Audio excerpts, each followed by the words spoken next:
Carta de Paulo aos Efésios, capítulo 5. Nós vamos ler do versículo 15 até o capítulo 6, versículo 9. Ouça a palavra do Senhor aqui que diz assim para nós: Portanto, vede prudentemente como andais, não como nécios e sim como sábios, remindo o tempo porque os dias são maus. Por esta razão, não vos torneis insensatos, mas procurai compreender qual a vontade do Senhor. E não vos embriagueis com o vinho no qual há dissolução, mas enchei-vos pelo Espírito Santo, falando entre vós com salmos, entoando e louvando de coração ao Senhor com hinos e cânticos espirituais, dando sempre graças por tudo a nosso Deus e Pai, em nome do nosso Senhor Jesus Cristo, sujeitando-vos uns aos outros. As mulheres sejam submissas a seu próprio marido, como ao Senhor, porque o marido é o cabeça da mulher, como também Cristo é o cabeça da igreja, sendo este o Salvador do corpo. Como também a igreja está sujeita a Cristo, assim também as mulheres em tudo sejam submissas a seu marido. Maridos, amai vossa mulher, como também Cristo amou a igreja e a si mesmo se entregou por ela, para que a santificasse, tendo-a purificado por meio da lavagem de água pela palavra, para apresentar a si mesmo igreja gloriosa, sem mácula, nem ruga, nem coisa semelhante, porém santa e sem defeito. Assim também os maridos devem amar a sua mulher, como ao próprio corpo. Quem ama a esposa, a si mesmo se ama. Porque ninguém jamais odiou a própria carne, antes a alimenta e dela cuida, como também Cristo o faz com a igreja. Porque somos membros do seu corpo. Eis porque deixará o homem a seu pai e sua mãe, e se unirá à sua mulher, e se tornarão os dois uma só carne. Grande é esse mistério, mas eu me refiro a Cristo e à igreja. Não obstante vós, cada um de per si também, ame a própria esposa como a si mesmo, e a esposa respeite ao marido. Filhos, obedecei a vossos pais no Senhor, pois isso é justo. Honra teu pai e tua mãe, que é o primeiro mandamento com promessa, para que te vá bem e se prolongue a vida sobre a terra. E vós, pais, não provoquei vossos filhos a ira, mas criai-os na disciplina e na admoestação do Senhor. Quanto a vós outros servos, obedecei a vosso Senhor, segundo a carne, com temor e tremor, na sinceridade do vosso coração, como a Cristo, não servindo à vista como para agradar a homens, mas como servos de Cristo, fazendo de coração a vontade de Deus, servindo de boa vontade como ao Senhor e não como a homens. Certos de que cada um, se fizer alguma coisa boa, receberá isto outra vez do Senhor, quer seja servo, quer livre. E vós, senhores, de igual modo, procedei para com eles, deixando as ameaças, sabendo que o Senhor, tanto deles como vosso, está nos céus, e que para com ele não há acepção de pessoas. Essa é a palavra do Senhor. Paulo está correspondendo com essa igreja que foi plantada num contexto muito especial narrado em Atos. Esses irmãos receberam uma efusão do Espírito Santo, uma experiência com o Espírito Santo na plantação dessa igreja que revela uma dinâmica muito singular. E Paulo agora está correspondendo a eles, dando, primeiramente, uma base teológica sobre a salvação, coisa que Paulo fala, inclusive, de forma até poética. Talvez um certo cântico estivesse acontecendo nos primeiros 2 capítulos nesta carta, quando Paulo fala sobre o mistério da salvação. Como que em Cristo acontece a gloriosa e graciosa salvação do povo de Deus. E nos capítulos seguintes, da transição do capítulo 3 para o 4 e até o 5, Paulo vai dando notas cada vez mais graves quanto à prática da vida cristã. Esses salvos, essas pessoas que participaram desse grande mistério comunicado em Cristo Jesus quanto ao plano de Deus para salvar o seu povo na terra, no tempo e no espaço, deveria expressar uma certa forma de viver, um estilo de vida prático, funcional, engajado com a realidade. Ou seja, a nossa salvação nos habilita e nos condiciona a um determinado estilo de vida que combina com esse Cristo Salvador. Paulo está falando sobre santidade e nós precisamos falar sobre santidade.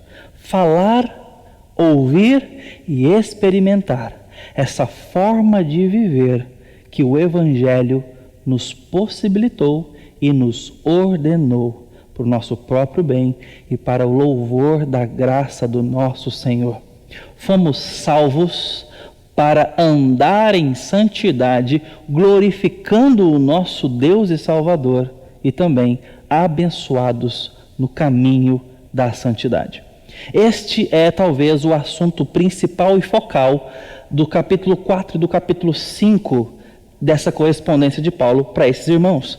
E é por isso que Paulo então entra numa argumentação de contrastes e paralelos. Perceba que nos versículos, por exemplo, 22 a 24, Paulo fala de que quanto ao trato passado, nós devemos nos despojar do velho homem ou da velha natureza, nos despindo daquilo que é a concupiscência do engano ou do desejo do nosso coração. Nós devemos abrir mão, negar, nos afastar das velhas práticas, quando não tínhamos o Evangelho nos guiando, nos alimentando, quando não tínhamos a palavra do Senhor iluminando o nosso caminho, nossa mente, nossos olhos, nos dando afetos para com Deus e nos fazendo rever a vida de uma forma que só o Evangelho nos mostra. Mas também nos fala sobre vestir, sobre o sim, sobre aquilo que deveríamos nos apropriar, fazer valer e colocar em prática e na nossa experiência. Então ele diz no versículo 23, e vos renoveis no espírito do vosso entendimento, e versículo 24, vos revestindo do novo homem, criado segundo Deus em justiça e retidão, procedentes da verdade.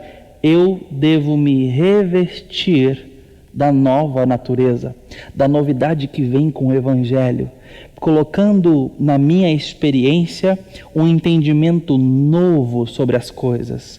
E Paulo, então, está argumentando sobre sim e não.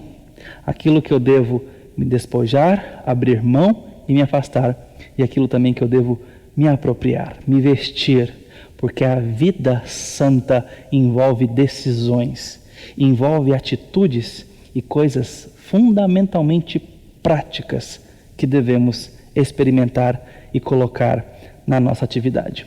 Paulo então desenvolve o restante do capítulo 4 nos falando sobre isso.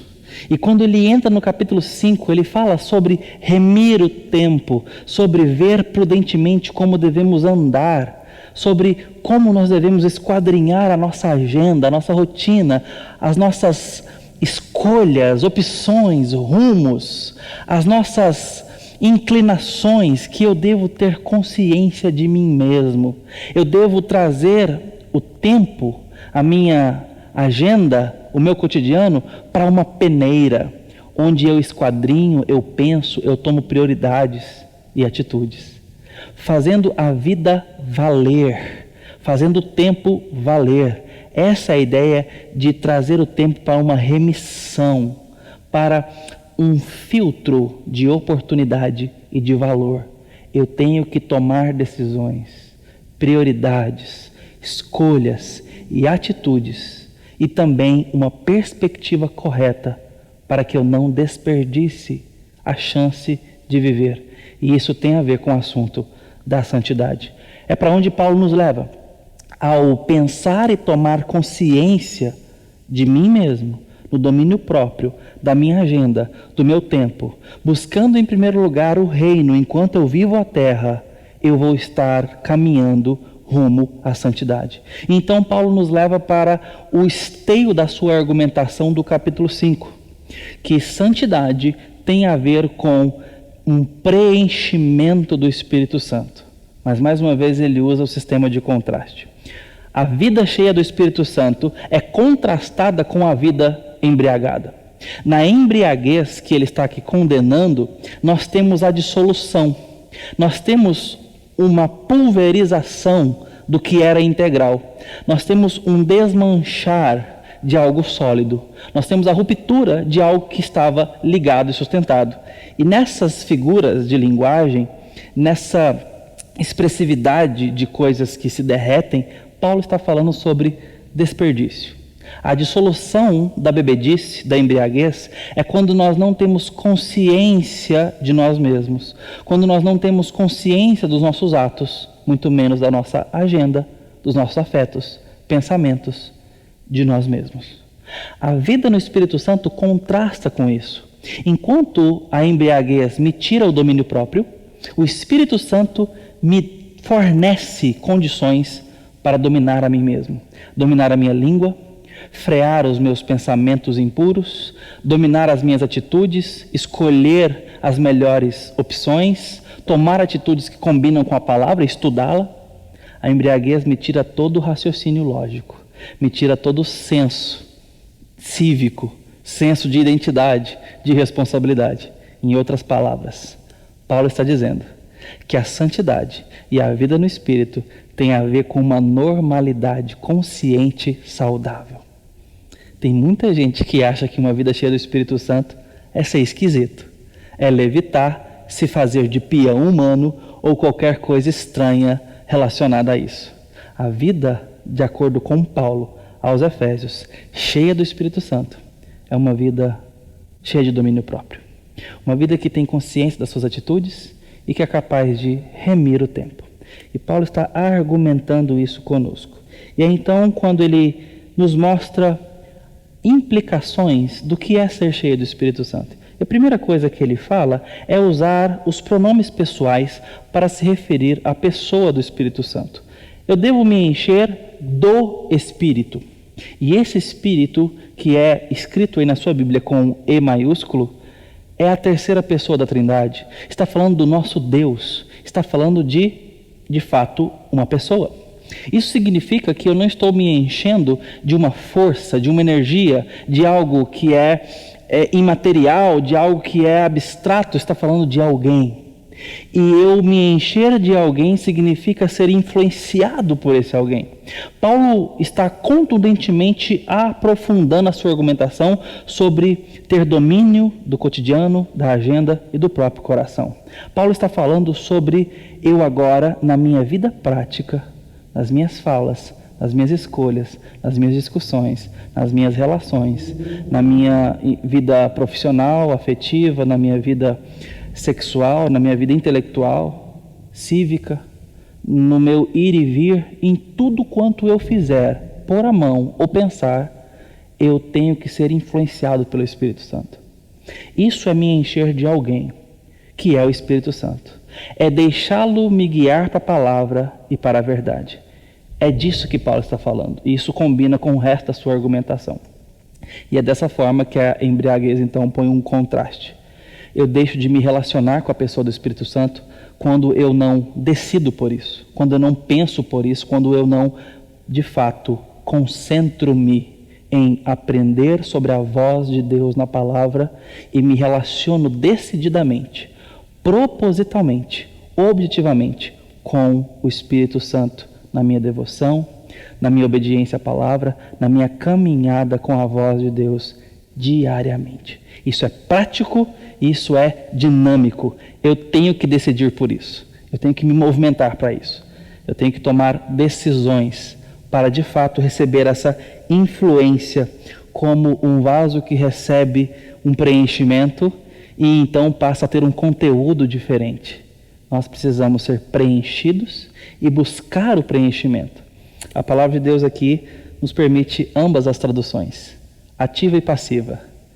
Eu recebo de Deus, sou preenchido, mas eu devo também buscar isso. Eu sou responsável por tirar os empecilhos, por buscar a Deus, por buscar a presença do Espírito, por alegrar com as decisões pautadas na palavra, uma vida espiritual ativa, cheia do poder do Espírito, consciente, combatendo o pecado. E então, outra forma que ele nos mostra aqui, em ser cheio do Espírito Santo, está no versículo 18, que nós comentamos. A embriaguez nos coloca como uma exclusão de uma vida racional, de uma vida decidida, de uma vida proposital diante da possibilidade que o Espírito pode fazer conosco. A embriaguez nos tira de usar a nossa mente, o nosso coração, a nossa alma para viver com Deus. A falta de consciência, a falta de saúde, a falta de decisão pode nos roubar uma vida de experiência com Deus. Então, eu tenho pelo sim e pelo não. A minha vida de pecado pode entristecer o Espírito Santo e afastar-me da sensibilidade, da busca e da presença de Deus. Pode me furtar disso. Mas a vida que combate o pecado e decide pela devoção, pelo temor, pode se preencher do Espírito Santo. A embriaguez está sendo colocada aqui de uma forma muito ilustrativa, corroborando com outras faces pecaminosas que pode me afastar do preenchimento ou impedir o preenchimento do Espírito Santo, a vitalidade do Espírito Santo dentro de mim. Cabe a nós examinar o próprio coração e perceber os empecilhos e tudo aquilo na nossa vida que pode estar entristecendo a atividade do Espírito Santo dentro de nós e nos furtando da presença de Deus, nos roubando da saudade de Deus, nos roubando de estar com Ele. E a terceira forma que aqui no texto a gente percebe que é ser cheio do Espírito Santo é que nós somos levados à dissolução. A dissolução colocada como, de fato, uma forma de desperdiçar, em contraste com uma forma de remir o tempo. Tomar as nossas oportunidades como apuradas, como avaliadas e selecionadas. Ou seja, viver diante da palavra de Deus, colocar em primeiro lugar nossas atitudes em oração, nossas escolhas em oração, colocar nossos projetos antes na presença de Deus e depois sair à execução e depois sair à atividade. Primeiro buscar a Deus, depois buscar a experiência da vida, significa que eu estou remindo o tempo para tirar dele o maior proveito. Ser influenciado pelo Espírito Santo é tirar o máximo dessa vida e ter a normalidade, a saúde e, de fato, a verdadeira humanidade. Em outras palavras, uma vida decididamente vivida diante de Deus em consagração, com arrependimento de pecado, com confissão de pecado, com busca de santidade, é uma vida verdadeiramente humana.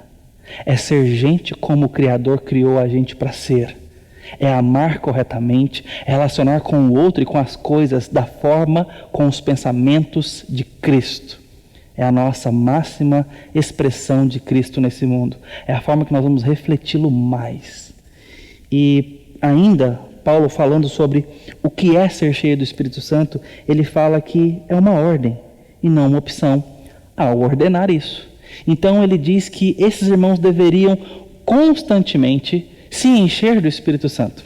Agora, eu comecei dizendo para os irmãos que essa igreja começou, se iniciou, foi plantada, permita-me dizer assim, com uma atividade espiritual ímpar, com uma experiência junto ao Espírito Santo ímpar, singular.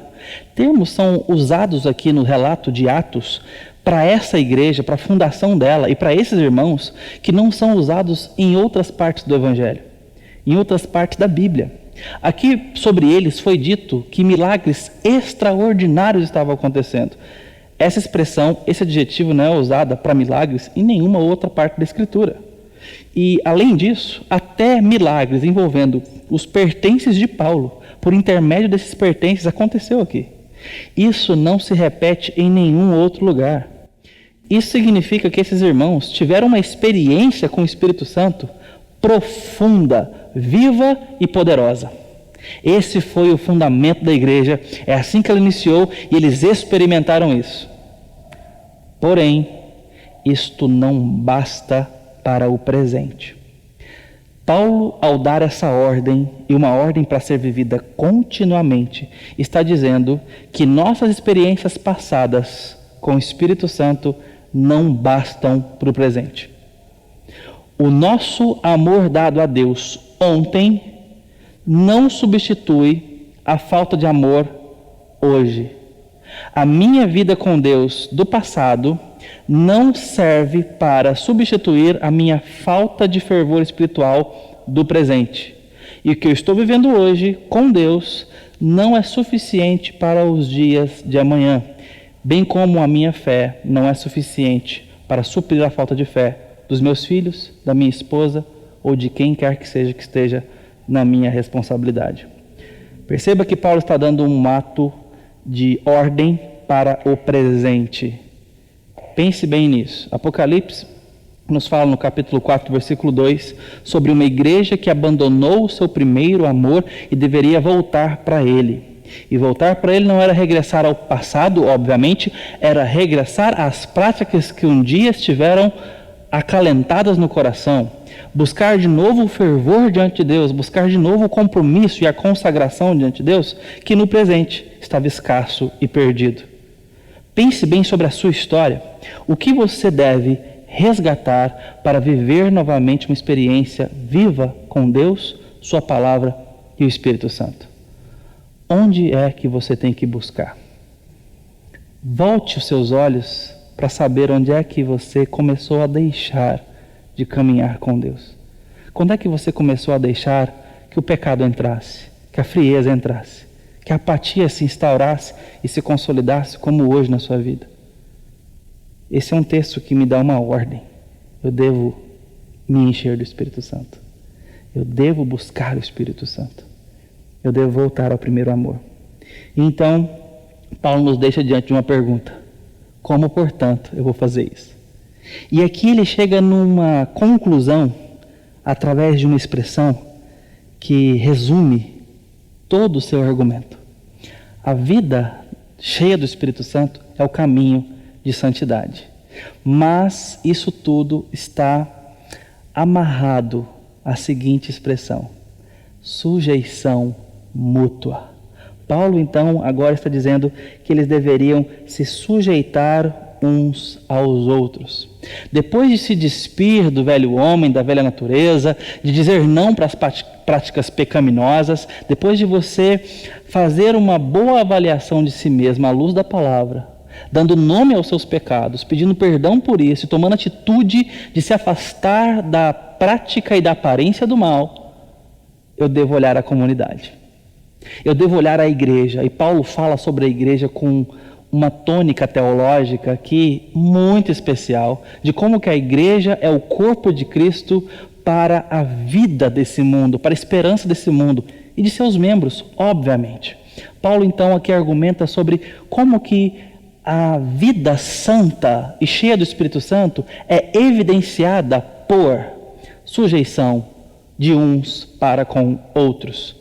E é algo que talvez a gente dificilmente concluiria por conta própria. Mas a palavra me revela isso e me ajuda.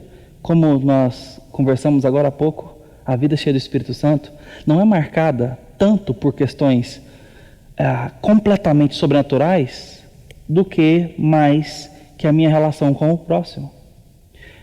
É muito admirável ver pessoas que falam línguas estranhas, ou mesmo um pregador que flutua do chão. É muito admirável perceber que de repente existe alguém que opera milagres e tudo mais.